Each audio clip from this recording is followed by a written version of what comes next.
This is your Barbados Today Evening News Update for Wednesday, April 24. Thanks for joining us. I'm Fernella Wedderburn. Domestic violence is not a private matter. That's the view of People Empowerment and Elder Affairs Minister Cynthia Thord, who has condemned the level of violence in the Barbadian society, which has claimed the lives of 21 people, including 5 women so far this year. Speaking today on the heels of Tuesday's murder of a 39-year-old mother of 2, she lamented that the issue of violence was a societal problem that calls for all hands on deck to address the situation.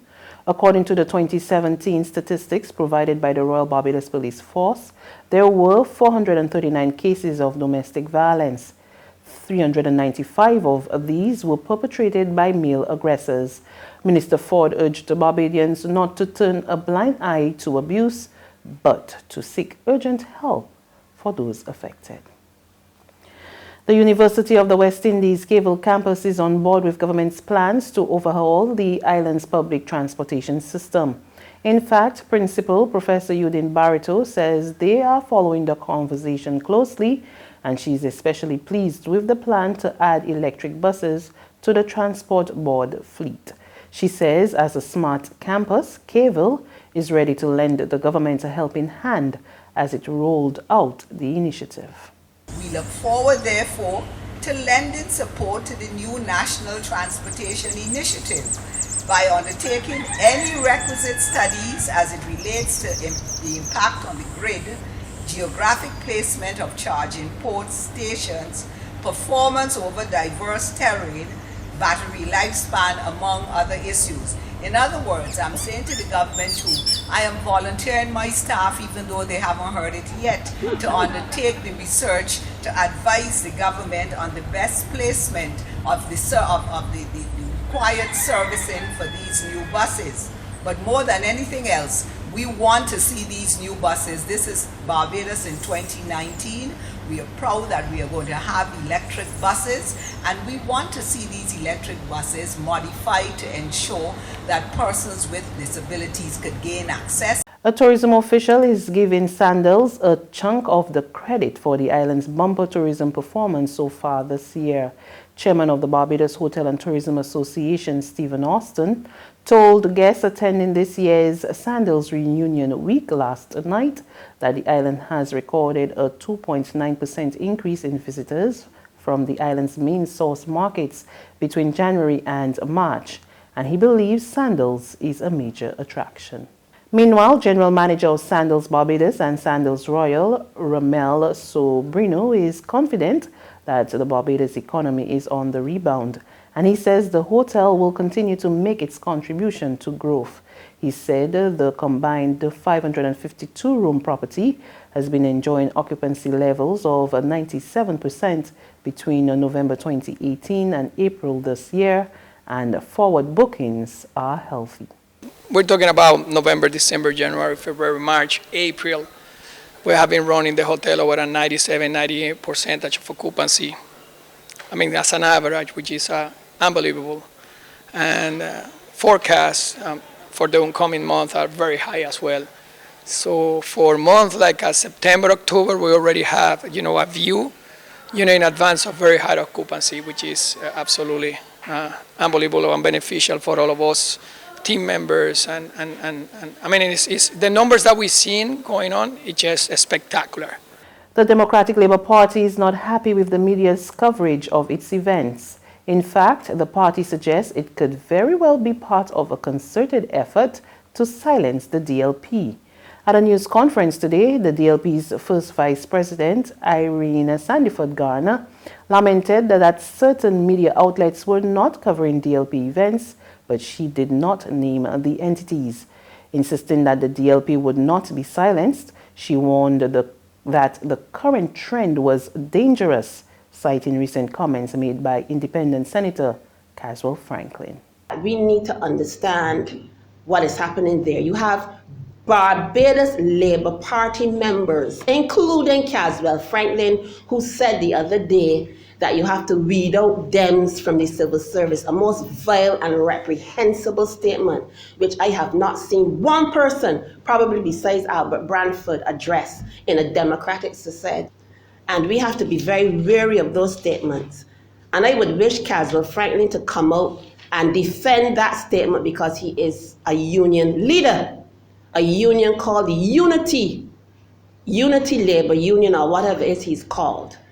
So how can you, who would purport to represent persons who have to be BD, NDP, UPP, or whatever, make public statements in the House of Assembly, in the upper house, that you have to weed out supporters of the Democratic Labour Party, when you know that supporters of both parties would wish to seek your leadership? But not only that, that it is the constitutional right of every citizen to associate.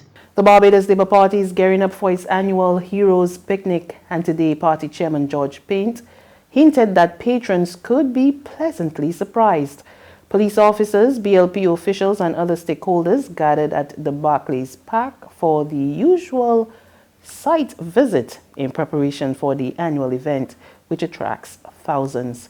Paint told reporters a large turnout is expected, revealing that some 150 buses will be used to transport supporters. I'm hoping that we have an enjoyable time up here, especially it being the weekend of the Buju show, and there will be Buju Mania down here at Barclays Park. I'm not saying that Buju will be here down here too, but don't be surprised. Don't be surprised, because I've been told that there is going to be a surprise, and I'm not so sure whether or not that surprise will be Buju. But down here will be a beer Buju Mania. In sports, Andrew Russell is back and is headed to the Cricket World Cup. The all-rounder was today named in the West Indies squad for the May 30 to July 14 event in England. Russell has played 52 one-day internationals, but has not suited up for the West Indies in almost a year. He was recalled for the recent series against England, but did not feature due to injury. The squad remains largely unchanged from the England tour and will be captained by Jason Holder and includes veteran left-hander Chris Gale. Left-handed opener Evan Lewis, who has been out of the squad for almost a year, also makes a return. Interim West Indies coach Floyd Riffer believes the squad will do well at the World Cup. We have a very balanced team. You know, we have experience with youth, which is good for us. Then that's what we've been doing before. That's the history of our cricket, blending experience with youth. Yes, the format is different in terms of having 9 games before you get the semi-final and the final. So every game we'll be planning strategy. We'll be very tactical in terms of how we approach every game. You know, each opposition we will plan and have the best 11 possible to play against that type of opposition. There's regional and international news after this short break.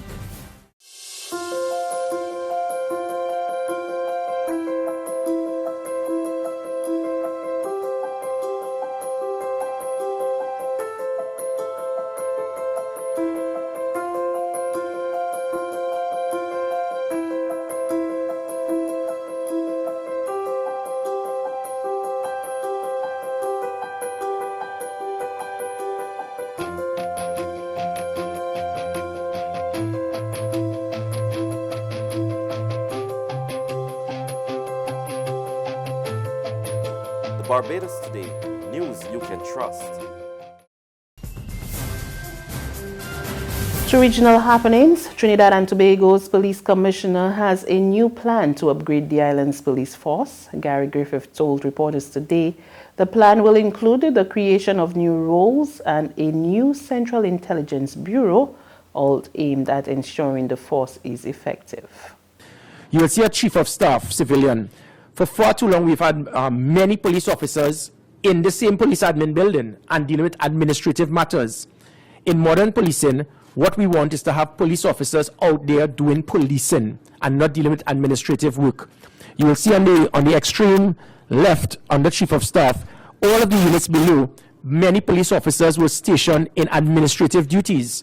And likewise, what I'm saying again, this is done worldwide. You have civilians dealing with specific administrative, logistic, and financial matters, so you can have police officers out doing policing. Therein lies the problem, where for years we had several thousand police officers in the police service, and we keep saying that we are short. There's a reason for it. We do not need to increase quantity. We need to enhance quality. So by doing that now, we are streamlining the police service to have better systems, to have more police officers out on the streets. On the international scene, a man who helped carry out the dragging death of James Beard Jr., one of the most horrific hate crimes in modern American history, is scheduled to die Wednesday evening by lethal injection. 44-year-old John William King was one of 3 men convicted for the murder, and barring a stay, will be the second person to die for the crime that made news around the world and helped inspire Congress to pass federal hate crime legislation.